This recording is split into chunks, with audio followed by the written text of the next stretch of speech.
Praise the Lord. നമുക്കൊരു വാക്കിൽ പ്രാർത്ഥിച്ച് ഇന്നത്തെ ബൈബിൾ സ്റ്റഡി ആരംഭിക്കാം. ഞങ്ങളുടെ കർത്താവും ഞങ്ങളുടെ ദൈവവുമേ, ബലവാനും സർവശക്തനുമായ ഞങ്ങളുടെ തൃപ്പാദത്തിലേക്ക് ഞങ്ങൾ അടുത്തു വരുന്നു. ഞങ്ങൾ തിരുവചനം പഠിക്കുന്നത് ഞങ്ങളുടെ ജീവിതത്തിന് അനുഗ്രഹമാകുവാൻ, ഞങ്ങളുടെ ജീവിതം ആത്മീക വളർച്ചയിലേക്ക് പോകുവാൻ കർത്താവ് ഇടയാക്കണേ. മഹത്വം കർത്താവിന്, അത് യേശുവിൻ്റെ നാമത്തിൽ തന്നെ. ആമേൻ. നമ്മൾ ഉൽപ്പത്തി, പുറപ്പാട്, ലേവ്യ, സംഖ്യ 4 പുസ്തകങ്ങൾ കഴിഞ്ഞു. ഇന്ന് 5-ാമത്തെ പുസ്തകമായ ആവർത്തന പുസ്തകമാണ് പഠിക്കേണ്ടത്. പഴയ നിയമം കണ്ടിട്ടുള്ളതിൽ ഏറ്റവും വലിയ നേതാവ്, ഒരുപക്ഷെ പഴയ നിയമത്തിലും പുതിയ നിയമത്തിലും കൂടെ അധികം ജനതയെ നടത്തുവാൻ ദൈവം നേരിട്ട് പർവ്വതമുകളിൽ ഇറങ്ങി വന്ന് അഭിഷേകം ചെയ്ത വിക്കനായിരുന്നെങ്കിലും ശക്തമായി ദൈവം ഉപയോഗിച്ച വാക്കുകളിലൂടെ ദൈവിക അധികാരം കൈകാര്യം ചെയ്ത മനുഷ്യനായിരുന്നു മോശ. മോശ എഴുതിയ 5 പുസ്തകങ്ങളാണ് ബൈബിളിന് ആരംഭമായി വെച്ചത്. അതിൽ 5-ാമത്തെ പുസ്തകത്തിലേക്കാണ് ഇന്ന് നമ്മൾ കയറുന്നത്. ആവർത്തനം എന്നിതിനെ വിളിക്കുന്നു. എന്തുകൊണ്ട് ഇതിനെ ആവർത്തനം എന്ന് വിളിക്കുന്നു? ഉൽപ്പത്തി മുതൽ സംഖ്യാപുസ്തകം വരെയുള്ള പുസ്തകങ്ങൾ മോശ എഴുതി. സംഖ്യാപുസ്തകത്തിൽ ഗൗരവമേറിയ പ്രശ്നങ്ങളെ ഇസ്രായേൽ നേരിട്ടു. അന്ന് ഒരു കള്ളപ്രവാചകൻ മുഖേന, അതെ, ബിലെയാം മുഖേന, ഞാൻ അദ്ദേഹത്തെ കള്ളപ്രവാചകൻ എന്ന് വിളിച്ചത് ദൈവഹിതമല്ലെങ്കിൽ ദൈവം ക്ഷമിക്കട്ടെ, എൻ്റെ അഭിപ്രായം ഞാൻ പറഞ്ഞുവെന്ന് മാത്രം. കാര്യം, പണത്തിനു വേണ്ടി പ്രവചിക്കുവാൻ തയ്യാറായ മനുഷ്യനായിരുന്നു. ദൈവജനത്തിൻ്റെ വീക്ക്നെസ് എവിടെയെന്ന് കണ്ട് അത് ഒറ്റിക്കൊടുക്കുവാൻ തയ്യാറായവനാണ്.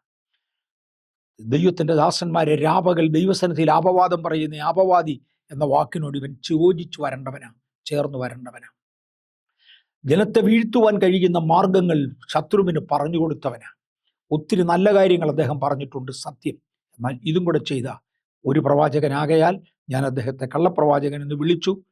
തെറ്റുണ്ടെങ്കിൽ ദൈവം ക്ഷമിക്കട്ടെ. ആ മനുഷ്യൻ്റെ വരവിങ്കിൽ ഇസ്രായേൽ ദൈവത്തോട് പാപം ചെയ്തു. അത് ഇവൻ്റെ കണിയിൽ ഇസ്രായേൽ വീണു. അവർ ജാതീയമായ പലതിലേക്കും തിരിഞ്ഞു. അവർ വിഗ്രഹങ്ങളിലേക്ക് മാറി, വിഗ്രഹ അർപ്പിതങ്ങളിലേക്ക് മാറി. ശത്രുവിൻ്റെ സ്ത്രീകളെ എബ്രായർ ഉപയോഗിച്ചു. അവരുടെ ഇടയിൽ ആ സ്ത്രീകൾക്ക് പ്രവേശനം അനുവദിച്ചു. ഇതെല്ലാം രാജാവിൻ്റെ ഉദ്ദേശത്തിന് വേണ്ടി, ശത്രു രാജാവിൻ്റെ ലക്ഷ്യത്തിന് വേണ്ടി ഈ മനുഷ്യൻ ചെയ്തു കൊടുത്തു. അതോടുകൂടെ ഇസ്രായേലിനെ ദൈവം ഒരളവിൽ കൈവിട്ടു. മോശ കോപിച്ചു. ഇസ്രായേൽ ജനത്തെ പിടിച്ച് അവരോട് കഠിനമായി സംസാരിക്കുകയും അവരെ നശിപ്പിച്ചതായ ജാതീയ സ്ത്രീകളെ കൊന്നുകളയുവാൻ ആവശ്യപ്പെടുകയും, അങ്ങനെ മോശയുടെ കൈകൊണ്ട് വലിയ കാര്യങ്ങൾ ഇസ്രായേലിൻ്റെ ശുദ്ധീകരണത്തിന് വേണ്ടി ദൈവം ചെയ്യുകയും ചെയ്ത ശേഷം, തൻ്റെ മരണത്തിന് തൊട്ടു മുമ്പേ, കണക്കനുസരിച്ച് ഏറെക്കുറെ 4 മാസങ്ങൾക്ക് മുൻപേ, ഇതുവരെ എഴുതിയ 4 പുസ്തകങ്ങളുടെ ഒരു സമാഹാരം ഒരുമിച്ച് ചേർക്കുവാനും അതിനകത്ത് ശാപങ്ങളെക്കുറിച്ചുള്ള പ്രത്യേക വാർണിങ്സ് കൊടുക്കുവാൻ ദൈവം ആവശ്യപ്പെടുകയും ചെയ്തു. 4 പുസ്തകങ്ങളിലും ശാപങ്ങളെക്കുറിച്ച് അതുപോലെ എഴുതിയിട്ടില്ല. കാര്യം, അതിന് തക്കവണ്ണം ജനം ശാപശൂന്യമായ പ്രവൃത്തികൾ അന്നുവരെ ചെയ്തിരുന്നില്ല. ഇവിടെ അത് ചെയ്തതുകൊണ്ട് വേർപാട് ലംഘിച്ചതാണ് ഏറ്റവും പ്രധാനം. വേർപാട്, പുതിയ നിയമസഭയ്ക്കും പഴയ നിയമസഭയ്ക്കും വേർപാട് ദൈവത്തിന് പ്രധാനപ്പെട്ടതാണെന്ന് മറക്കരുത്. വേർപാട് ലംഘിച്ച ആ ജനത്തിനു വേണ്ടി തൻ്റെ ജീവിതത്തിൻ്റെ അവസാനത്തെ 4 മാസം കൊണ്ട് എഴുതിയ പുസ്തകമാണ് ആവർത്തന പുസ്തകം എന്ന് വിശ്വസിക്കുന്നു. മോശയുടെ യാത്ര പറച്ചിലാണ് പ്രധാനമായും. ഇതിൽ 3 പ്രസംഗങ്ങളാണ് മോശ ഇവിടെ പ്രസംഗിക്കുന്നത്. 3 വിശദീകരണങ്ങളാണ് മോശ ഇവിടെ കൊടുക്കുന്നത്. ആ 3 പ്രസംഗങ്ങൾ ചേർത്ത തൻ്റെ യാത്രയയപ്പ് അല്ലെങ്കിൽ തൻ്റെ യാത്ര പറച്ചിലാണ് അവിടെ കാണുന്നത്. യാത്രാമൊഴി എന്ന് പറയുന്നത് ഒരു പക്ഷെങ്കിൽ ആളുകൾ പറഞ്ഞു വിടുന്നതാകാം. ഇതങ്ങനെയല്ല. മോശ പറഞ്ഞ ശേഷം പോകുക, ജനത്തെ ഉപദേശിച്ചു, ഗുണദോഷിച്ചു, പുത്തൻ തലമുറയ്ക്ക് ആവശ്യമായ ഉത്തേജനങ്ങൾ കൊടുത്ത ശേഷം, മിസ്രൈമിൽ നിന്നിറങ്ങിയ ജനം, അടിമത്വത്തിന് കീഴിൽ ജനിച്ച ജനം, മിസ്രൈമിൽ നിന്നിറങ്ങി മരുഭൂമിയിൽ പാപം ചെയ്തതിനാൽ പട്ടുപോയ ശേഷം, മരുഭൂമിയിൽ പ്രകാശമുള്ള മേഘത്തിൻ്റെ കീഴിൽ ജനിച്ച ഒരു പുതിയ തലമുറ, അവരെ ഉത്തേജിപ്പിക്കുവാൻ, മുന്നോട്ട് വിടുവാൻ, പഴയ കാര്യങ്ങളെക്കുറിച്ച് ഓർമ്മിപ്പിച്ച് ഉണർത്തുവാൻ ഒക്കെ ദൈവം ചെയ്തതാണ്. പഴയ തലമുറ അത്ഭുതങ്ങൾ കണ്ടവരാ. അവർ മിസ്രൈമിൽ വെച്ച് ചോരത്തെളിയും പെസഹായും ആചരിച്ചവരാ. മിസ്രൈമിലെ കടിഞ്ഞൂലുകളെ ദൈവം സംഹരിക്കുന്നത് അവർ കണ്ടവരാ. വിടുകയില്ല എന്ന് തീർത്തും പറഞ്ഞിരുന്ന ഫറവോൻ ഒന്ന് പോയി കിട്ടിയാൽ മതി എന്ന് പറഞ്ഞ് ജനത്തെ നിർബന്ധിച്ച് വിടുന്നത് അവർ കണ്ടതാണ്. ചെയ്ത കൂലിക്ക് പോലും വേലയ്ക്ക് പോലും കൂലി തരികയില്ല എന്ന് പറഞ്ഞ മിസ്രയീമ്യർ മനസ്സ് പാടെ മാറി വെള്ളിയാഭരണങ്ങളും പൊന്നാഭരണങ്ങളും എബ്രായരുടെ മക്കൾക്കിടുവാൻ തക്കവണ്ണം കൊടുത്ത് അവരെ യാത്രയച്ചത് അവർ കണ്ടതാ. അവരുടെ മുമ്പിൽ ചെങ്കടൽ വഴിമാറുന്നത് അവർ കണ്ടതാ. അവരുടെ മുമ്പിൽ ചെങ്കടൽ മടങ്ങി വരുന്നത് അവർ കണ്ടതാ. അവരുടെ മുമ്പിൽ തീക്കല്ലിനെ പിളർന്ന് ദൈവം പാറയിൽ നിന്ന് ജലതടാകമാക്കി മാറ്റി ജനത്തിന് കുടിപ്പാൻ വെള്ളം കൊടുത്തത് അവർ കണ്ടതാ. അവർക്ക് കയ്യെത്തി പിടിക്കത്തക്കവണ്ണം കാടപ്പക്ഷികൾ അവരുടെ മുമ്പിൽ പറന്നു നിൽക്കുന്നത് അവർ കണ്ടതാ. അത്ഭുതങ്ങൾ അത്ഭുതങ്ങൾ അത്ഭുതങ്ങൾ അവർ കണ്ടവരാ.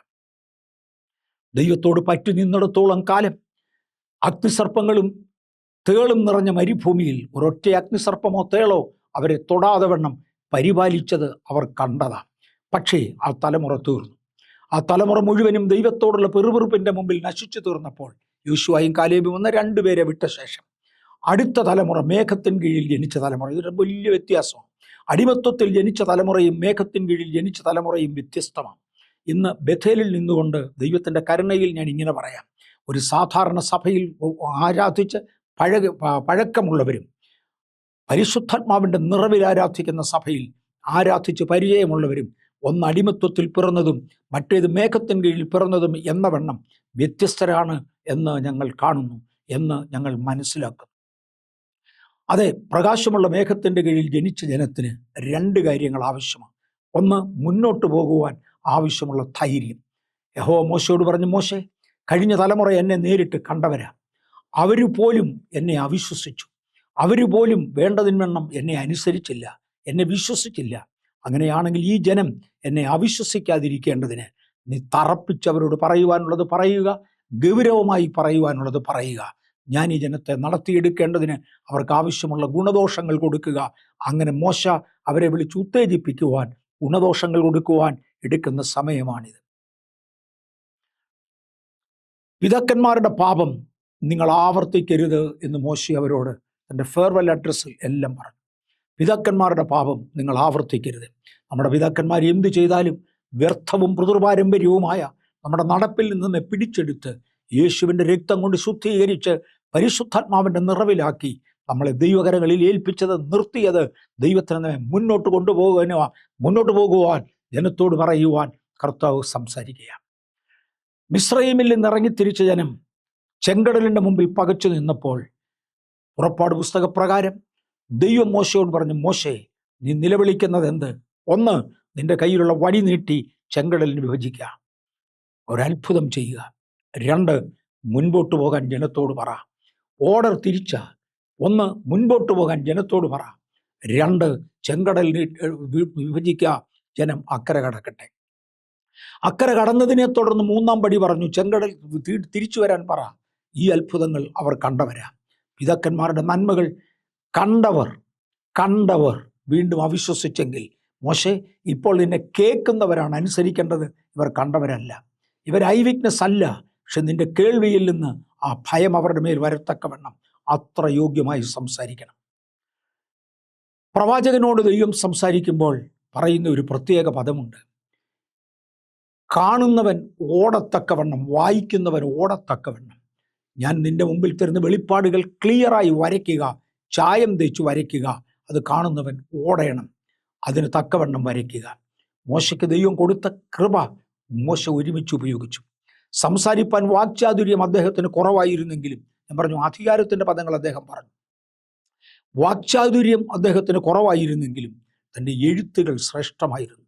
മിസ്രൈമിലെ സകല വിദ്യയിലും ദൈവം അദ്ദേഹത്തെ നിപുണനാക്കി നന്നായി എഴുതുവാൻ അഭ്യസിപ്പിച്ചത് വായിക്കുന്നവന് ഭയം ജനിക്കത്തക്കവണ്ണം, കേൾക്കുന്നവന് ഭയം ജനിക്കത്തക്കവണ്ണം എഴുതി വെക്കേണ്ടതിനായിരുന്നു. അങ്ങനെ മോശയുടെ ഫെയർവെൽ അഡ്രസ് 3 ഒന്നിനു പുറകെ ഒന്നായി ചേരുന്നതാണ് പ്രധാനമായും ആവർത്തന പുസ്തകം. അതിനകത്ത് തന്നെ അനുഗ്രഹങ്ങളും ശാപങ്ങളും എന്നുള്ള ഒരാശയം കൂടെ എക്സ്ട്രാ ചേർത്തിട്ടുണ്ട്. ഇതിൻ്റെ ഓതറും മോശ തന്നെയാണ്. മോശയാണ് ഇത് എഴുതിയതെന്നതിന് യേശു ഉൾപ്പെടെ അനേക സാക്ഷികളുണ്ട്. മോശയുടെ പുസ്തകത്തിൽ എന്നിത്യാദി ആവർത്തന പുസ്തകത്തിലെ ഉദ്ധരണികളെ പുതിയ നിയമത്തിൽ നമുക്ക് കാണുവാൻ കഴിയും. ഏത് കാലഘട്ടത്തിലായിരിക്കും ഇത് എഴുതിയത്? ഇത് എഴുതിയത് കേവലം 4 മാസത്തിൻ്റെ കാലഘട്ടം മാത്രമേ ഉള്ളൂ. BC 1405 ഇത് എഴുതി അവസാനിപ്പിച്ചു എന്ന് വിശ്വസിക്കപ്പെടുന്നു. BC 1405 ഈ ആവർത്തന പുസ്തകം എഴുതി അവസാനിപ്പിച്ചു എന്ന് വിശ്വസിക്കപ്പെടുന്നു. ഇതിനകത്ത് ക്രിസ്തുവിനെ കുറിച്ച് എന്തു പറയുന്നു? ഇതായിരുന്നു നമ്മൾ ചിന്തിച്ചു വന്ന ഓരോ പുസ്തകത്തെക്കുറിച്ചും ചിന്തിക്കുന്ന പാറ്റേൺ. 18-ാം അധ്യായത്തിൻ്റെ 15-ാമത്തെ വാക്യത്തിൽ എന്നെപ്പോലെ ഒരു പ്രവാചകനെ ദൈവം നിങ്ങളുടെ നടുവിൽ നിന്ന് എഴുന്നേൽപ്പിക്കും. മോശ തന്നെത്താൻ ക്രിസ്തുവിനോട് ഉപമിച്ച് പറയുകയാണ്. എന്നെപ്പോലെ ഒരു പ്രവാചകനെ ദൈവം നിങ്ങളുടെ നടുവിൽ നിന്ന് എഴുന്നേൽപ്പിക്കും. എന്തായിരുന്നു സാഹചര്യം?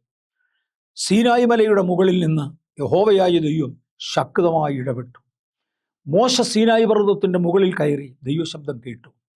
ജനം കേൾക്കുമ്പോൾ ജനത്തിന് ഭയം ജ്വനിക്കുമാറ് ഇടിത്തി താഴേക്ക് ഇറങ്ങിക്കൊണ്ടിരുന്നു. പർവ്വതം മുഴുവനും കുന്നുകൾ മുട്ടാടുകളെപ്പോലെയും പർവ്വതങ്ങൾ കുഞ്ഞാടുകളെപ്പോലെയും തുള്ളിച്ചാടുമാറ് എന്ന് പറഞ്ഞാൽ വേദപുസ്തകത്തിൻ്റെ അലങ്കാര ശൈലിയില പർവ്വതം കുലുങ്ങി. ഭൂമി വിറയ്ക്കുന്നത് പോലെ പർവ്വതങ്ങൾ കുലുക്കിക്കൊണ്ട് യഹോവയായ ദൈവം തൻ്റെ ഗംഭീര സ്വരം പുറപ്പെടുവിച്ചു. ആ സ്വരത്തിൻ്റെ മുമ്പിൽ ഇസ്രായേൽ ഭയന്നു. ഇസ്രായേൽ പറഞ്ഞു, യഹോവ ഇനി മേലാൽ ഞങ്ങളോട് ഇടപെടരുതേ, ഞങ്ങളോട് സംസാരിക്കരുതേ, ഞങ്ങൾക്കാർക്കും നിൽപ്പാൻ കഴിയുകയില്ല, ഞങ്ങൾ മരിച്ചു പോകും. മോശ അതുകൊണ്ട് യഹോവയായ ദൈവം മോശയോട് സംസാരിക്കട്ടെ. ഇസ്രായേൽ ജനത്തിന് സഹിക്കാൻ വയ്യാത്തത് മോശയ്ക്ക് എങ്ങനെ സഹിക്കാം? മോശയുടെ ട്രെയിനിങ് വേറെയാണ്. മോശ ദൈവത്തോടുകൂടെ സമയം ചെലവഴിച്ചവനാണ്. 40 രാപകലുകൾ വീതം 2 പ്രാവശ്യം ദൈവത്തോടുകൂടെ പർവ്വത മുകളിൽ ചിലവഴിച്ച മോശയ്ക്ക് ദൈവശബ്ദം പിടിച്ചു നീക്കാം. പക്ഷെ ഞങ്ങൾക്കതൊക്കത്തില്ല. ഞങ്ങളുടെ മൺശരീരങ്ങൾ പൊടിഞ്ഞു പോകും, കീറിപ്പോകും. അതുകൊണ്ട് യഹോവ ഞങ്ങളോട് നേരിട്ട് സംസാരിക്കാതെ മോശ ഞങ്ങളോടും സംസാരിക്കണമേ എന്ന് അപേക്ഷിച്ചു. ഇക്കാര്യത്തിൽ ദൈവം അത് അംഗീകരിച്ചു. പിന്നെ ഒരിക്കലും ദൈവശബ്ദം ആ ജനം നേരിട്ട് കേൾക്കാതെ ആ ജനത്തോട് പ്രവാചകന്മാർ മുഖേന മാത്രം അവിടെയും ഇവിടെയും ദൈവം ഇടപെട്ടു.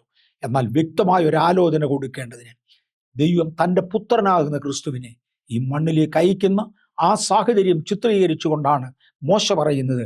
യഹോവയായ ദൈവം 18-ാം അധ്യായത്തിൻ്റെ 15-ാം വാക്യം, എന്നെപ്പോലൊരു പ്രവാചകനെ നിങ്ങളുടെ സഹോദരന്മാരുടെ നടുവിൽ നിന്ന് എഴുന്നേൽപ്പിക്കും. എന്നെപ്പോലൊരു പ്രവാചകനെ. ആ പദത്തിൽ വേറൊരർത്ഥം കൂടെയുണ്ട്. ന്യായപ്രമാണമാണ് ജനത്തിന് കൊടുക്കേണ്ട 1-ാം നിയമം. അത് കൊടുത്തത് മോശയാണ്. ഇനിയും വരുന്ന പ്രവാചകന്മാർ അല്പാൽപമായി ഈ ആലോചനയിൽ നിന്ന് നിങ്ങളെ എടുത്തോർപ്പിക്കുമെങ്കിലും വേറൊരാലോചന നിങ്ങൾക്ക് തരുവാൻ ഇനി ഒരു പ്രവാചകൻ വരികയില്ല. അണ്ടിൽ എന്നുവരെ എന്നെപ്പോലൊരു പ്രവാചകൻ നിങ്ങളുടെ സഹോദരന്മാരുടെ നടുവിൽ നിന്ന് എഴുന്നേൽക്കുന്നത് വരെ. അത് പുത്രനാകുന്ന ക്രിസ്തുവിനെ കുറിച്ച് പറയുന്ന പ്രസ്താവനയാണ്. 1-ാമത്തെ നിയമം പഴയ നിയമം മോശ കൊടുത്തുവെങ്കിൽ 2-ാമത്തെ നിയമം പുതിയ നിയമം യഹോവയുടെ പുത്രനായ ദൈവത്തിൻ്റെ പുത്രനായ യേശുവിലൂടെ വരത്തക്കവണ്ണം യേശുവിനെ ദൈവം അയച്ചു. ഈ മോശയ്ക്കും ക്രിസ്തുവിനും ഒത്തിരി പാരലൽസ് ഉണ്ട്. ഒന്ന്, അവരുടെ ജനനത്തിങ്കൽ അവരെ കൊന്നുകളയാൻ വേണ്ടി പിശാച് ശ്രമിച്ചു. യേശുവിനെ കൊന്നുകളയേണ്ടതിന് വേണ്ടി ഹേരോദാവിനോട് പറഞ്ഞു, നിന്റെ വാളെടുക്ക്, എന്നിട്ട് 2 വയസ്സിന് താഴെയുള്ള ആൺകുഞ്ഞുങ്ങളെ മുഴുവനും കൊന്നുകളയണം, ആ കൂട്ടത്തിൽ യേശുവും മരിച്ചോളും. ഹേരോദാവിൻ്റെ അടുക്കൽ ഒരിക്കൽ വിദ്വാൻമാർ ചെന്നു, കിഴക്ക് നിന്നുള്ള വിദ്വാൻമാർ ചെന്നു. ഇസ്രയേലിലെ രാജാവായി ഇവിടെ ആരോ പിറന്നിരിക്കുന്നു, അവനെ കാണിച്ചു തരയണം എന്നാവശ്യപ്പെട്ടു. അല്ലെങ്കിൽ ഞങ്ങൾ അവനെ നമസ്കരിപ്പാൻ വന്നതാണ്, ഞങ്ങൾക്ക് നമസ്കരിക്കേണ്ടതിന് വേണ്ടി കാണിക്കണം എന്ന് പറഞ്ഞു. രാജാവിന് അങ്ങനെയുള്ള ഒരു കാര്യത്തെക്കുറിച്ച് അറിവില്ലായിരുന്നു. അദ്ദേഹം യഹൂദന്മാരുടെ പ്രമാണികളെ വിളിച്ചു വരുത്തി, ആരാണിവൻ, എവിടെയാണ്, വേദപുസ്തകം ബൈബിൾ എന്തു പറയുന്നു എന്നിത്യാദി അന്വേഷിച്ചപ്പോൾ ബേത്ലഹേമിൽ നിന്നാണ് ഈ ശിശു ജനിക്കേണ്ടതെന്ന് പഴയ നിയമ പ്രവാചകന്മാർ എഴുതി വച്ചിരിക്കുന്നത് രാജാവിനെ പറഞ്ഞു ധരിപ്പിച്ചു. വിദ്വാൻമാരോട് രാജാവ് പറഞ്ഞു, നിങ്ങൾ പോയി ശിശുവിനെ കാണണം, ഞാനും പോയി അവനെ നമസ്കരിക്കേണ്ടതിന് വന്ന് എന്നെയും വിവരം അറിയിക്കണം. പക്ഷെ രാജാവിൻ്റെ വളപ്പ് വിദ്വാൻമാർക്ക് മനസ്സിലായില്ല. ഈ വിദ്വാൻമാരെ വെല്ലുന്നതായിരുന്നു രാജാവിൻ്റെ വളപ്പ്. പക്ഷെ രാജാവിൻ്റെ വളപ്പ് ദൈവം മുമ്പിൽ നഗ്നവും മലർന്നതുമായിരുന്നു. രാത്രിയിൽ ദൈവത്തിൻ്റെ ദൂതന്മാർ ഇറങ്ങി വന്ന് വിദ്വാൻമാരോട് പറഞ്ഞു, നിങ്ങൾ കണ്ട ഈ ശിശുവിനെ രാജാവിന് കാണിച്ചു കൊടുക്കരുത്, നിങ്ങൾ വന്ന വഴിയായി മടങ്ങാതെ വേറൊരു വഴിയായി മടങ്ങിപ്പോകുക, രാജാവ് ഇത് അറിയരുത്. തുടർന്ന് രാജാവിൻ്റെ അടുക്കൽ സാത്താൻ എത്തി. അദ്ദേഹത്തോട് പറഞ്ഞ, രാജാവേ, ഈ ശിശു വളർന്നാൽ അവൻ യഹൂദന്മാരുടെ രാജാവ് എന്ന് പറഞ്ഞല്ലോ, അവൻ എൻ്റെ തല വെട്ടിക്കളയും. സാധാരണ അങ്ങനെയാണ്. രാജാവ് അല്ലാത്തവൻ രാജാവായിരിക്കുമ്പോൾ, അല്ലെങ്കിൽ വേറൊരുവൻ അതിനേക്കാൾ ഉത്തമനായി രാജാവായി ഏറ്റെടുക്കുവാൻ തയ്യാറാകുമ്പോൾ പഴയ രാജാവിൻ്റെ തല വെട്ടിക്കളഞ്ഞ ശേഷം പുതിയ രാജാവ് ടേക്ക് ഓവർ ചെയ്യുന്നത് പതിവാണ്. ഇതുപോലെ തന്നെ ഹേരോദാവിനോട് പറഞ്ഞു കാണും, ഹേരോദാവേ, യേശു വളർന്നാൽ നിന്റെ തല വെട്ടും. ഇല്ല പിശാചേ, ഇല്ല, ഞങ്ങൾ ഇന്ന് പറയട്ടെ, യേശു നിന്റെ തല വെട്ടാൻ വന്നതല്ല, യേശു സാത്താന്റെ തല തകർക്കാൻ വന്നതാണ്. യേശുവിൻ്റെ വരവിൻ്റെ ഉദ്ദേശം സാത്താന്റെ തല തകർക്കുകയാണ്. അത് അവന് നന്നായി അറിയാം. പക്ഷെ അതുണ്ടാകാതിരിക്കുവാൻ ഹേരോദാവിനോട് പറഞ്ഞു, നിന്റെ തല തകർക്കും. ഹേരോദാവ് വാളെടുത്തു. പക്ഷെ ദൈവത്തിൻ്റെ ദൂതൻ യോസഫിനോട് സംസാരിക്കുകയും യേശുവിൻ്റെ വളർത്തപ്പനായിരുന്ന ജോസഫ് അമ്മയെയും ശിശുവിനെയും കൂട്ടിക്കൊണ്ട് മിസ്രയീമിലേക്ക് പോകുകയും അവിടെ കുറേ നാൾ പാർക്കുകയും ചെയ്തു. അങ്ങനെ യേശുവിനെ തകർത്ത് കളവാൻ ശ്രമിച്ചു. മോശയുടെ ജനനത്തെങ്കിലും സ്ഥിതി ഇതുതന്നെയായിരുന്നു. ഇസ്രയേൽ ദേശം വിട്ടു പോകാതിരിക്കേണ്ടതിന് ആൺകുഞ്ഞുങ്ങളെ കൊന്നുകളയുക എന്നൊരാശയം രാജകൊട്ടാരത്തിൽ നിന്ന് വരികയും എല്ലാ ആൺകുഞ്ഞുങ്ങളെയും നദിയിലിട്ട് കൊല്ലുവാൻ ഉത്തരവാകുകയും അതിന് നടുവിൽ മോശയെ ദൈവം പ്രത്യേകിച്ച് വിടുവിക്കുകയും ചെയ്തു. ശിശുഹത്യയിൽ ഇരുവരും മരിക്കേണ്ടതായിരുന്നു, എന്നാൽ രണ്ടുപേരെയും ദൈവം വിടുവിച്ചു എന്ന് കാണുവാൻ കഴിയും. ഇവർ രണ്ടുപേരും ജനത്തിൻ്റെ വീണ്ടെടുപ്പുകാരായിരുന്നു. മോശ പഴയ നിയമസഭയുടെ വീണ്ടെടുപ്പുകാരനായിരുന്നു. യേശു പുതിയ നിയമസഭയുടെ വീണ്ടെടുപ്പുകാരനാണ്. രണ്ടുപേരും ജനത്തിൻ്റെ വീണ്ടെടുപ്പുകാരായിരുന്നു. അടുത്തത്, രണ്ടുപേരും മധ്യസ്ഥരായിരുന്നു. മോശ ജനത്തിനു വേണ്ടി ദൈവത്തോട് മധ്യസ്ഥത കഴിച്ചു. യേശു ജനത്തിനു വേണ്ടി പിതാവിനോട് മധ്യസ്ഥത കഴിച്ചു. രണ്ടുപേരും മധ്യസ്ഥന്മാരായിരുന്നു.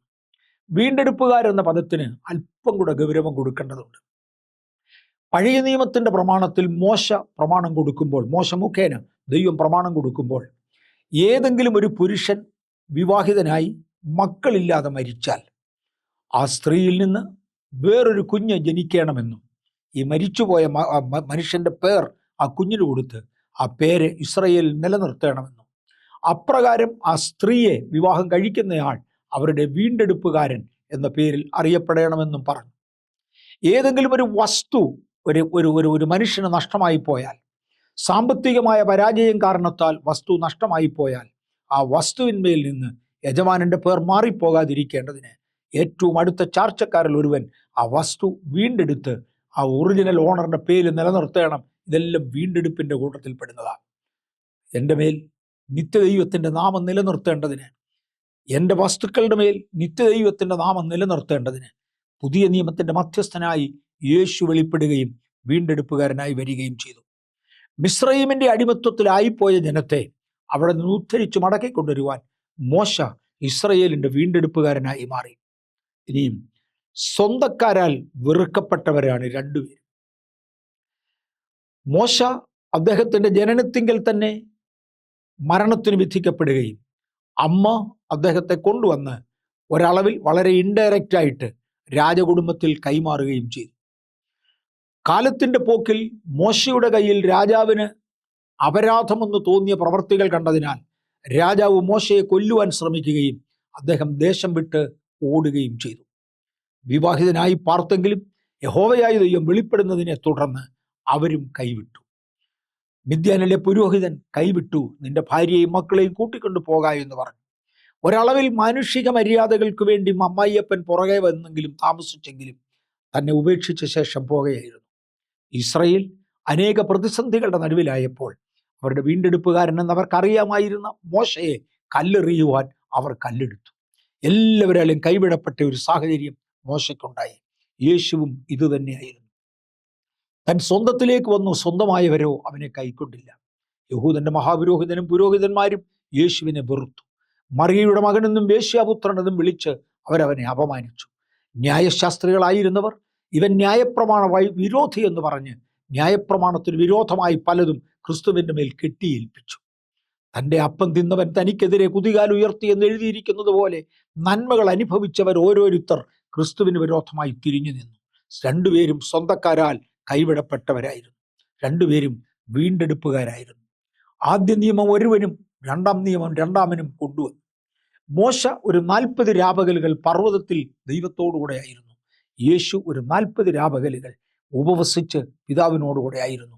രണ്ടുപേർക്കും പാരലൽസ് ഒരുപാടുണ്ട്. മോശയുടെ ഒരു വലിയ പ്രത്യേകത, അദ്ദേഹം രാജകീയ ഭരണം നടത്തിയവനാണ്. യേശു സാക്ഷാൽ രാജാവാണ്.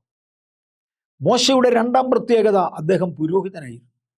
യേശുവും സാക്ഷാൽ മഹാപുരോഹിതനാണ്. മോശയുടെ മൂന്നാം പ്രത്യേകത, അദ്ദേഹം പ്രവാചകനായിരുന്നു. യേശുവും ഒരു പ്രവാചകനായിരുന്നു. രാജാവ്, പുരോഹിതൻ, പ്രവാചകൻ എന്ന 3 ധർമ്മങ്ങൾ ഒരുമിച്ച് നിർവഹിച്ച അപൂർവം വ്യക്തികളിൽ ഒരുവനായിരുന്നു പഴയ നിയമത്തിലെ മോശയും പുതിയ നിയമത്തിലെ ഏക വ്യക്തിത്വമാണ് യേശു. രണ്ടുപേരും തമ്മിൽ ഒരുപാട് പാരലൽസ് ഉണ്ട്. അത് എന്നെപ്പോലൊരു പ്രവാചകനെ ദൈവം നിങ്ങളുടെ മധ്യേ നിന്ന്, നിങ്ങളുടെ സഹോദരന്മാരുടെ മധ്യേ നിന്ന് എഴുന്നേൽപ്പിക്കുമെന്ന് പറഞ്ഞ് മോശ ക്രിസ്തുവിന് പകരം ഒരു നിഴലായി നിന്നു. മോശ ക്രിസ്തുവിൻ്റെ നിഴലായിരുന്നു. ഈ പുസ്തകത്തിൻ്റെ കീവേഡ് കവനന്റ്, ഉടമ്പടി എന്നതാണ്. ഉടമ്പടികളുടെ ദൈവം ജനത്തോട് ഉടമ്പടി ചെയ്തു. അനേക ആവർത്തി ആ ഉടമ്പടിയുടെ കാര്യം കാണാം. ദൈവം അബ്രഹാമിനോട് ഉടമ്പടി ചെയ്തു. ദൈവം നോഹയോട് ഉടമ്പടി ചെയ്തു. ദൈവം ഇസ്രയേലിനോട് വലിയ ഒരു ഉടമ്പടി ചെയ്തു. അബ്രഹാമിനോടുള്ള ഉടമ്പടി ഉറപ്പിക്കത്തക്കവണ്ണം തൻ്റെ തലമുറകൾ ദൈവസന്നിധിയിൽ അധ്വാനിച്ചത് ദൈവം മുഖവിലേക്ക് എടുത്തു. ഇസ്രയേലിനോട് ദൈവം ഉടമ്പടി ചെയ്തു. ഉടമ്പടികളുടെ ദൈവം. ഇതായിരുന്നു ഉടമ്പടി എന്നതാണ് അതിൻ്റെ ഏറ്റവും പ്രധാനമായ ആശയം.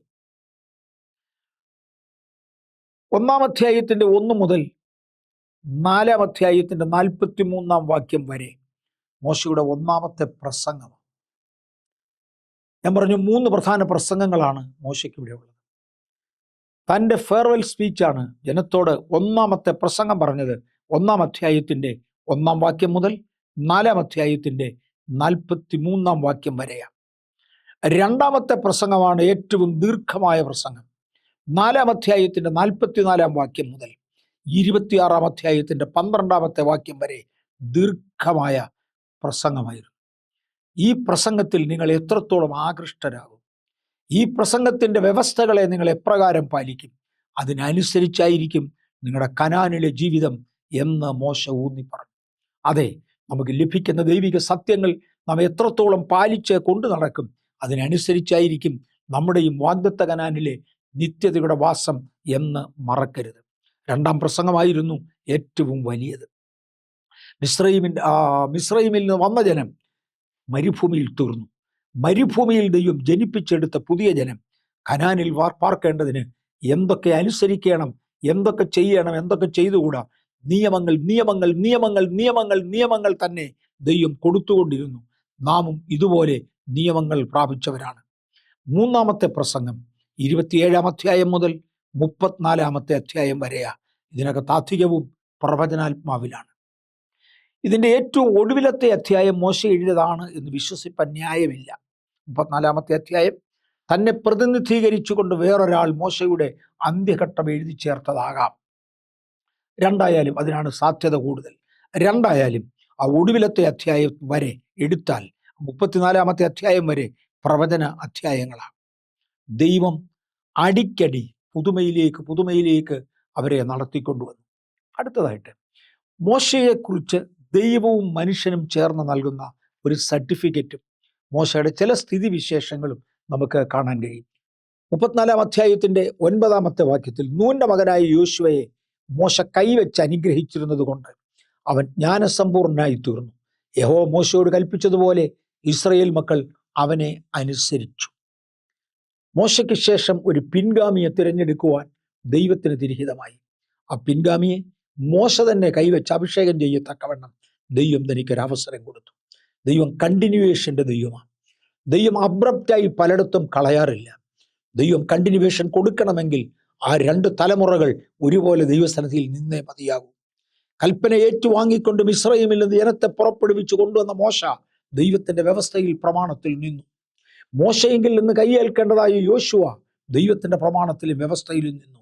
അതുകൊണ്ട് യഹോവയുടെ കൽപ്പന പ്രകാരം മോശ യോശുവയുടെ മേൽ കൈവച്ചു. ഒരഭിഷേകത്തിലേക്ക് യോശുവയെ നടത്തി. ദൈവം പറയാതെ കൈവച്ചാൽ ഒരഭിഷേകത്തിൻ്റെ കൈമാറ്റം നടക്കത്തില്ല.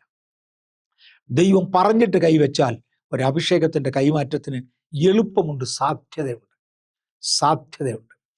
യോശുവ ഒരിക്കലും മോശയോട് ഞാൻ ഇന്നത് ചെയ്യണം, അത് ഇന്നതിൻ്റെ അഭിഷേകം എനിക്കിതാ എന്ന് പറഞ്ഞിട്ടില്ല. പക്ഷെ ഏലിശയും ഏലിയാവും തമ്മിലുള്ള ബന്ധം അങ്ങനെയല്ലായിരുന്നു. ഏലിശ ഏലിയാവിനോട് പറഞ്ഞു, നിന്റെ ഇരട്ടി പങ്ക് എനിക്ക് വേണം. യേശു പറഞ്ഞു, ചോദിച്ചത് പ്രയാസമുള്ള കാര്യമാണ്, അത് പ്രാപിക്കുന്നത് എളുപ്പമല്ല. പക്ഷെ നീ അതിന് തക്കവണ്ണം വില മുടക്കുമെങ്കിൽ അത് എടുക്കുവാൻ കഴിയും. യോശുവ ഒന്നും ചോദിച്ചതല്ല. നൂന്റെ മകനായ യോശുവ വിദ്യാഭ്യാസത്തിൽ താഴെയായിരുന്നു. മോശ മിസ്രയീമിലെ സകല വിദ്യയിലും നിപുണനായിരുന്നു. ഒരുപാട് കാര്യങ്ങൾ അറിയാമായിരുന്നു. യോശുവയ്ക്ക് വിദ്യാഭ്യാസമില്ല. യോശുവയുടെ ആകെ ക്വാളിറ്റി മോശയുടെ കൈക്ക് വെള്ളമൊഴിച്ചു, ദൈവത്തിൻ്റെ വ്യവസ്ഥയിൽ നിന്നു എന്ന് മാത്രമേ ഉള്ളൂ. എന്നാൽ യഹോവയായ ദൈവം അത് കണ്ടുകൊണ്ട് പറഞ്ഞു, യോശുവയെ നീ കൈവച്ച് അഭിഷേകം ചെയ്യണം. അങ്ങനെ യോശുവയുടെ മേൽ മോശ കൈവച്ചു. അനുഗ്രഹിച്ചിരുന്നത് കൊണ്ട് അവൻ ജ്ഞാനസമ്പൂർണനായി തീർന്നു. വിദ്യാഭ്യാസം കൊണ്ടല്ല. മോശ വിദ്യാഭ്യാസം കൊണ്ട് സകല വിദ്യയിലും നിപുണനായിരുന്നു. യോശുവ കൈവെപ്പിനാൽ ജ്ഞാനസമ്പൂർണനായി. യഹോവ മോശയോട് കൽപ്പിച്ചതുപോലെ ഇസ്രായേൽ മക്കൾ അവനെ അനുസരിച്ചു. മോശയുടെ കൽപ്പനകളിൽ നിന്ന് മാറിയില്ല. ഭരണപരിഷ്കാരങ്ങൾ യോശുവയ്ക്കില്ലായിരുന്നു. ഒരുവനിൽ നിന്ന് കൈവെപ്പ് പ്രാപിച്ച് രണ്ടാം തലമുറ രംഗപ്രവേശനം ചെയ്താൽ അത് മോഡിഫിക്കേഷന് വേണ്ടി അല്ല, അതുപോലെ കൊണ്ടു നടക്കേണ്ടതിന്. നിന്റെ ദൈവമായ യഹോവ നിന്നോട് കൽപ്പിക്കുന്ന സകല പ്രമാണങ്ങളും അതുപോലെ അനുസരിച്ച് നടക്കണം. നിനക്കതിനോട് കൂട്ടാൻ അനുവാദമില്ല, കുറയ്ക്കാൻ അനുവാദമില്ല, ഇടംബലം മാറുവാൻ അനുവാദമില്ല. അതുപോലെ ആചരിക്കേണ്ടതാണ് എന്ന് പറഞ്ഞുകൊണ്ട് മോശയുടെ കയ്യിൽ ഏൽപ്പിച്ച പ്രമാണങ്ങൾ യോശുവ അതുപോലെ ചെയ്തത് കാരണത്താൽ ഇസ്രായേൽ മക്കൾ അദ്ദേഹത്തെ അനുസരിച്ചു എന്നതാണ്. ഇനിയും ലോകവും ദൈവവും ചേർന്ന് മോശയ്ക്ക് കൊടുക്കുന്ന ഒരു സർട്ടിഫിക്കറ്റ്, അല്ലെങ്കിൽ ദൈവിക സർട്ടിഫിക്കറ്റ്, ഡിവൈൻ സർട്ടിഫിക്കറ്റ് എന്നൊക്കെ ഞാൻ ഇതിനെ വിളിക്കട്ടെ. എന്നാൽ മിസ്രയീം ദേശത്ത് വെച്ച് ഫറവോനോടും അവൻ്റെ സകല ഭൃത്യന്മാരോടും അവൻ്റെ സർവ്വദേശത്തോടും ചെയ്യുവാൻ യഹോവ മോശയെ നിയോഗിച്ചയച്ച സകല അത്ഭുതങ്ങളും ഭുജവീര്യവും എല്ലാ ഇസ്രായേലും കാണുക മോശ പ്രവർത്തിച്ച ഭയങ്കര കാര്യമൊക്കെയും വിചാരിച്ചാൽ യഹോവ അഭിമുഖമായി അറിഞ്ഞ മോശയെപ്പോലെ ഒരു പ്രവാചകൻ പിന്നെ ഇസ്രായേലിൽ ഉണ്ടായിട്ടില്ല. ഇസ്രായേലിൽ ഉണ്ടായിരുന്ന ഏറ്റവും വലിയ പ്രവാചകൻ എന്ന സർട്ടിഫിക്കറ്റ് കൊടുത്തു. ഏതെല്ലാം കാര്യങ്ങളിൽ ചിന്തിക്കാൻ പോകുകയാണ്. എന്നാൽ മിസ്രയീം ദേശത്ത് ഫറവോനോടും അവൻ്റെ സകല ഭൃത്യന്മാരോടും അവൻ്റെ സർവ്വദേശത്തോടും ചെയ്യുവാൻ യഹോവ മോശയെ നിയോഗിച്ചയച്ച സകല അത്ഭുതങ്ങളും ഭുജവീര്യവും. ദൈവം മോശയെ പ്രധാനമായും നിയോഗിച്ചത് ജനത്തെ മിസ്രയീമിൽ നിന്ന് വിടിവിക്കാനാണ്. രണ്ടാമത്തെ നിയോഗം മരുഭൂമിയിൽ ആരാധിക്കാനാണ്. മൂന്നാമത്തെ നിയോഗം കൽപ്പനകൾ വാങ്ങി ജനത്തിന് കൊടുക്കാനാണ്. എന്നാൽ വേറൊരു നിയോഗമായിരുന്നു ഇവിടെ മിസ്രയീം ദേശത്ത് വെച്ച് ഫറവോനോടും അവൻ്റെ സകല ഭൃത്യന്മാരോടും അവൻ്റെ സർവ്വദേശത്തോടും ചെയ്യുവാൻ യഹോവ നിയോഗിച്ചയച്ചു. ഈ ജനത്തെ വിടിവിക്കണമെങ്കിൽ എന്തെല്ലാം വേണമെന്ന് ദൈവത്തിനറിയാം. മോശെ, അങ്ങയുടെ ഇഷ്ടപ്രകാരം കൈനീട്ടാനല്ല. മോശയ്ക്കൊരബദ്ധം പറ്റി, എനിക്ക് നിങ്ങൾക്കും അറിയാം, ഒരബദ്ധം പറ്റി. ദൈവം ഒരിക്കൽ തന്നോട് പാറയെ അടിക്കാൻ പറഞ്ഞു, അടിച്ചു, പാറ പൊട്ടി, വെള്ളം വന്നു. രണ്ടാം പ്രാവശ്യം പാറയോട് കൽപ്പിക്കാൻ പറഞ്ഞു. ആ വാക്ക് ഗൗരവമായി ശ്രദ്ധിക്കാതെ അദ്ദേഹം രണ്ടാം പ്രാവശ്യവും പാറയെ അടിച്ചുപോയി. നിത്യനായ ദൈവം, നിത്യതയുടെ ഉടമസ്ഥൻ, നിത്യമായ കാര്യങ്ങൾ ചെയ്തെടുക്കുമ്പോൾ അവിവേകിയായ മനുഷ്യൻ അല്പവ്യത്യാസങ്ങൾ വരുത്തിപ്പോയാൽ മോശയ്ക്കുണ്ടായ നഷ്ടം വലുതാണ്. ദൈവം തൻ്റെ കൽപ്പനകളെക്കുറിച്ചും തൻ്റെ പ്രമാണങ്ങളെക്കുറിച്ചും അനുദപിച്ച് നീ കനാനിലേക്ക് പ്രവേശിക്കണ്ട, അത് ദൂരവേ കണ്ടോളാൻ പറഞ്ഞ് മോശയെ മാറ്റി നിർത്തിയ ചരിത്രം മറക്കണ്ട. നാം ദൈവത്തിൻ്റെ കൽപ്പനകളോട് കൂട്ടാതെയും കുറയ്ക്കാതെയും കൊണ്ടുപോകുവാൻ ശ്രമിക്കുക. നമുക്ക് അനേകം നിയമനങ്ങൾ കാണും, അനേക അപ്പോയിൻമെൻറ്റുകൾ കാണും. ബാംഗ്ലൂർ പട്ടണത്തിൽ പലതും ചെയ്യുവാൻ, യാത്ര ചെയ്യുന്ന ഇടങ്ങളിൽ പലതും ചെയ്യുവാൻ പലപ്പോഴും ദൈവം അടിയനെ നിയോഗിച്ചയച്ച രംഗങ്ങൾ എനിക്ക് ഓർമ്മയുണ്ട്. ഇന്നെന്നെ ശ്രദ്ധിക്കുന്ന ദൈവത്തിൻ്റെ പൈതലെ, നിങ്ങൾ ദൈവിക വിളിയിൽ ഉൾപ്പെട്ട വ്യക്തിയാകയാൽ, ഞാനും നിങ്ങളും ദൈവിക വിളിയിൽ ഒരുമിച്ച് പോകേണ്ടവരാകയാൽ ദൈവം നമ്മെ പലതിനു വേണ്ടിയും നിയോഗിക്കും. പർവ്വതമുകളിൽ വെച്ച് അദ്ദേഹത്തെ അയക്കുമ്പോൾ ജനത്തെ വിട്ടയക്കേണ്ടതിന് ഫറവോന്റെ അടുക്കൽ നിന്നെ അയക്കുമെന്ന് പറഞ്ഞു. പക്ഷെ അതാത് സമയങ്ങളിൽ മോശയ്ക്കറിയാം, മിസ്രയീം ദേശത്ത് ഫറവോനോടും അവൻ്റെ സകല ഭൃത്യന്മാരോടും അവൻ്റെ സർവ്വദേശത്തോടും ചെയ്യുവാൻ യഹോവ മോശയെ അന്നന്ന് നിയമിച്ചുകൊണ്ടിരുന്നു. ഞാൻ ഇന്ന് ഇതേ പകൽ വേറൊരാളിനോട് സംസാരിച്ചു കൊണ്ടിരുന്ന ഒരു പദം എനിക്ക് ഓർമ്മയുണ്ട്. ദൈവം നമ്മെ ഒരു പടി വരെ നടക്കുവാൻ ആവശ്യപ്പെട്ട് നടത്തിയാൽ നാം അവിടെ എത്തുന്നത് വരെ അടുത്ത പടി കാണിച്ചു തരത്തില്ല. എന്തുകൊണ്ടാണ് അടുത്ത പടി കാണാത്തത്? ദൈവം കൽപ്പിച്ച പടി വരെ ഞാൻ എത്തിയില്ല, അതുകൊണ്ടാണ്. എന്തുകൊണ്ടാണ് ദൈവം ഫർദർ ആലോചന തരാത്തത്? ലഭിച്ച ആലോചന പൂർണ്ണമായില്ല, അതിനകത്ത് എത്തിയിട്ടില്ല, അതുകൊണ്ടാണ്. ദൈവം അബ്രഹാമിനോട് ഒരിക്കൽ പറഞ്ഞു, നീ നിന്റെ ഏകജാതനായ മകനെ, നീ സ്നേഹിക്കുന്ന നിന്റെ മകനായ ഇസ്ഹാക്കിനെ തന്നെ കൂട്ടിക്കൊണ്ട് മോറിയായുടെ പ്രദേശത്തേക്ക് പോകുക.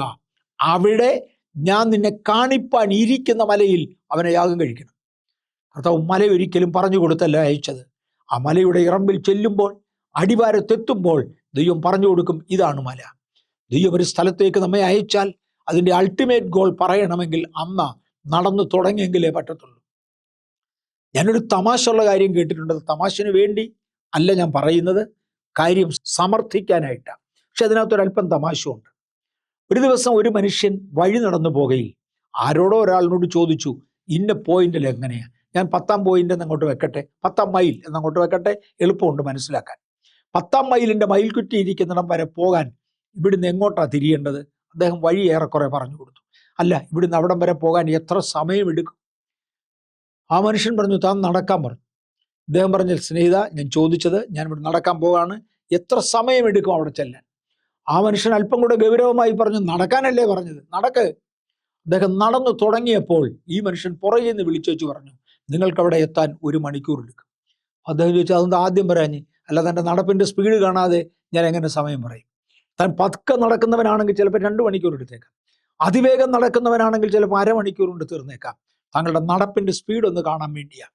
നാം പലപ്പോഴും നടക്കുന്ന സമയങ്ങളിൽ ദൈവം ആ നടപ്പിൻ്റെ സ്പീഡിനെ ആശ്രയിച്ച് പലതും പറയും. നമ്മുടെ സ്പീഡ് മാറ്റിയാൽ അത് നമ്മുടെ കുറ്റമാണ്, ദൈവത്തിൻ്റെ കുറ്റമല്ല. ഞാൻ മുന്നോട്ട് വരട്ടെ. അവൻ്റെ സർവ്വദേശത്തോടും ചെയ്യുവാൻ ദൈവം ചെലവഴിപ്പിച്ചു. ഒരു പോയിന്റിൽ എത്തുമ്പോൾ ദൈവം പറയും, അടുത്ത പോയിന്റിലേക്ക് പോകുക. 2ാം പോയിന്റിൽ എത്തുമ്പോൾ പറയും, 3ാം പോയിന്റിലേക്ക് പോകുക. മോശയെ നിയോഗിച്ചയച്ച സകല അത്ഭുതങ്ങളും ഭുജവീര്യവും. എൻ്റെ ദൈവത്തിൻ്റെ പ്രത്യേകത ഏതാ? അവൻ ഭുജവീര്യമുള്ളവനാണ്. വീര്യമുള്ള ഒരു ഭുജം അങ്ങേക്കുണ്ട് കർത്താവേ.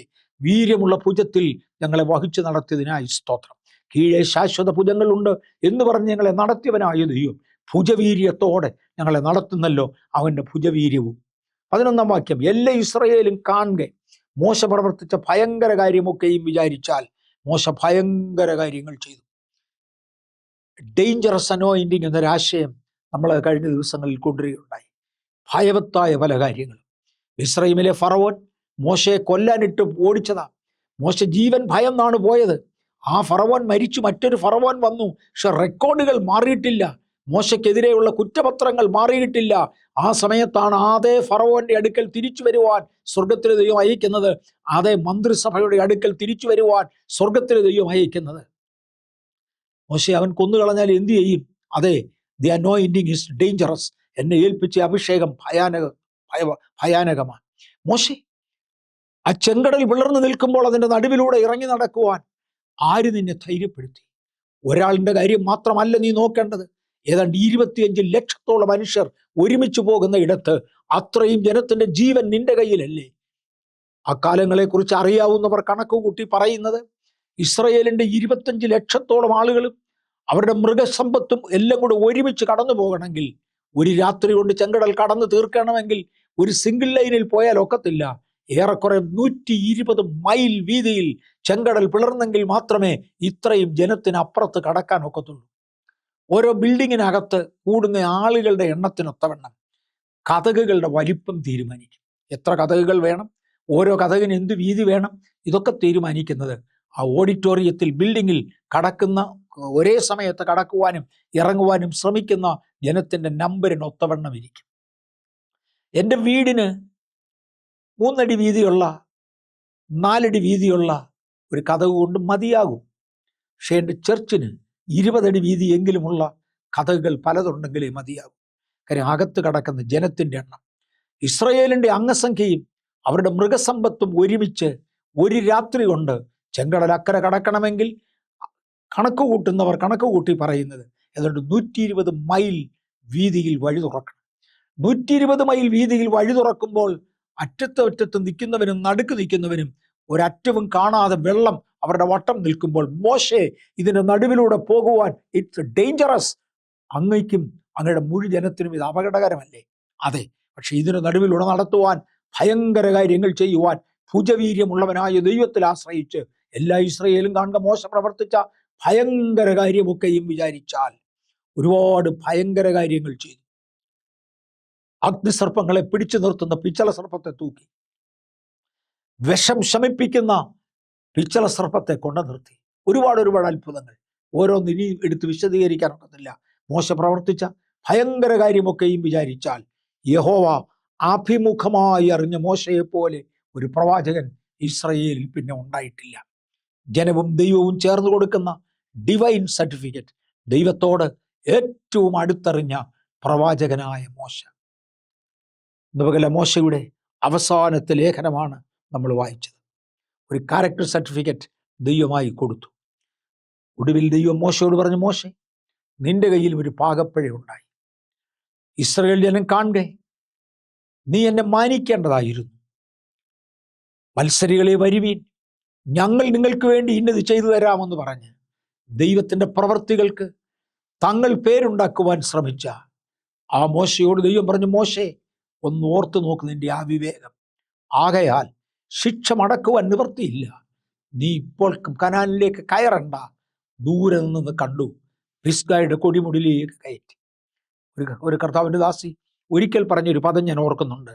കയ്യിലുണ്ടായിരുന്ന വടി ഇടിച്ചുകൊണ്ട്, അതേ പർവ്വത മുകളിൽ വെച്ച് അഭിഷിക്തമായി വാങ്ങിയ വടിയാ, ആ വടി ഇടിച്ചുകൊണ്ട് പിസ്ഗയുടെ കൊടിമുടിയിലേക്ക് കയറുന്ന മോശെ, അങ്ങയുടെ കണ്ണു മങ്ങിയിട്ടില്ല, അങ്ങയുടെ ഹൃദയ കണ്ണുകൾ ഒട്ടും ചൊട്ടിയിട്ടില്ല. എന്നാൽ ദൈവസന്നിധിയിൽ വിശ്രമിപ്പാൻ അങ്ങ് കയറിപ്പോകയാ, അങ്ങ് മടങ്ങി വരികയില്ല. ആ പർവ്വത മുകളിൽ വെച്ച് മോശ മരിച്ചു. യഹോവ മോശയുടെ ശവസംസ്കാരം നടത്തി, പ്രോപ്പർ സംസ്കാരം നടത്തി. എന്നിട്ട് ആ സ്ഥലം ഇന്നുവരെ ജനത്തെ കാണിക്കാതെ ദൈവം മറച്ചു വെച്ചു. ഒരുപാട് കാരണങ്ങൾ അതിൻ്റെ പിമ്പിൽ കണ്ടേക്കാം. ഞാൻ ആവർത്തന പുസ്തകം ഇവിടെ നിർത്തിക്കൊണ്ട് ഈ ആഴ്ച കൊണ്ട്, അല്ലെങ്കിൽ ഇന്നുകൊണ്ട്, ഈ മോശയുടെ 5 പഞ്ചഗ്രന്ഥങ്ങൾ ദൈവസന്നിധിയിൽ വയ്ക്കുകയാണ്. കർത്താവ് നമ്മെ അനുഗ്രഹിക്കട്ടെ. ഒരു വാക്കിൽ പ്രാർത്ഥിക്കാം. കർത്താവും ദൈവവുമേ, തൃക്കരങ്ങളിൽ ഏൽപ്പിക്കുന്നു.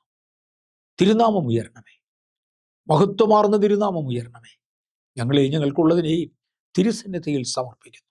ഈ വാക്കുകൾ കൊണ്ട് എൻ്റെ ജനം അനുഗ്രഹിക്കപ്പെടട്ടെ, അടിയങ്ങൾ അനുഗ്രഹിക്കപ്പെടട്ടെ, തിരുനാമം വാഴ്ത്തപ്പെടട്ടെ. തവേ, മോശയുടെ കാലം കഴിഞ്ഞു. ഞങ്ങൾക്ക് അതുപോലൊരു പ്രവാചകനെ, അങ്ങയുടെ പുത്രനെ തന്നെ അയച്ചു തരുവാൻ അങ്ങയ്ക്ക് തിരിഹിതമായതിനായി സ്തോത്രം. അത്ഭുതങ്ങളുടെയും അടയാളങ്ങളുടെയും കാലം കഴിഞ്ഞിട്ടില്ലെന്നും ആ കാലത്തുകൂടെ ഞങ്ങൾ പോകുന്നുവെന്നും വിശ്വസിക്കുന്നു. ജനത്തെ ഞാൻ അനുഗ്രഹിക്കുന്നു. അത് യേശുവിൻ്റെ നാമത്തിൽ തന്നെ. ആമേൻ.